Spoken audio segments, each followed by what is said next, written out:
Her boots hit the tarmac with quiet precision, but the silence didn't last. Captain Rourke's voice sliced through the air like a blade. "You think you're special because you wore a uniform once?" he sneered. Then, in a moment that stunned the entire hangar, he spat right in her face. The room froze. Dust hung in the sunlight like suspended disbelief. Lieutenant Commander Elise Hart didn't flinch. She simply wiped her cheek, her eyes locked onto his with a calm that unsettled everyone watching. She had been a Navy SEAL, and he had just made the worst mistake of his career. "Before I tell you what happened next, tell me in the comments where you're watching from. I love knowing who's listening." Elise wasn't there to prove anything.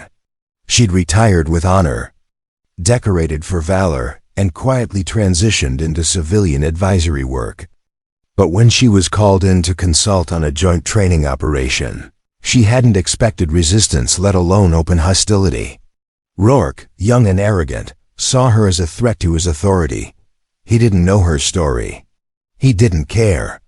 And now he'd crossed a line.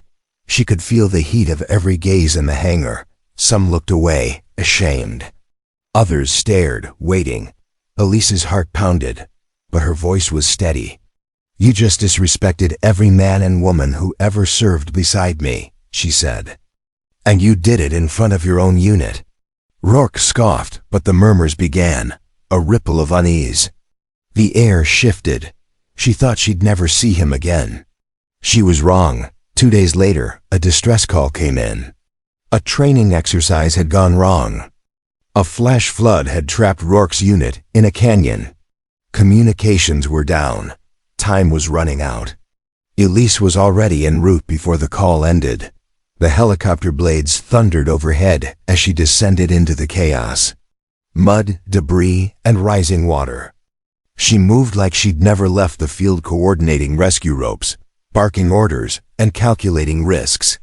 Her hands trembled only once, when she saw the youngest recruit clinging to a rock. Eyes wide with terror, she dove in. The current was brutal, but Elise had faced worse. She reached the recruit, secured him, and signaled the team. They pulled together like a tide, synchronized, relentless, precise. One by one, they extracted the trapped soldiers. And then, finally, she found Rourke, pinned beneath a fallen tree, his leg shattered, his pride broken. He looked up at her, eyes filled with something unfamiliar. "Regret. I didn't know," he whispered. She didn't answer. She just lifted the tree with help from 2 others, stabilized his leg, and got him out. Back at base, silence reigned. Then, slowly, applause. Not for the rescue. For her. Later that night, Rourke approached her, limping. "I was wrong," he said. "About you, about everything." Elise nodded. "You were. But you learned. That's what matters." There was a pause. Then he asked, "Why did you come for us?" She looked at the stars above the base, her voice soft. "Because we never leave our own behind, even when they forget who we are." The moral wasn't simple. Elise could have walked away. Let someone else handle it. But she chose courage over ego and compassion over vengeance.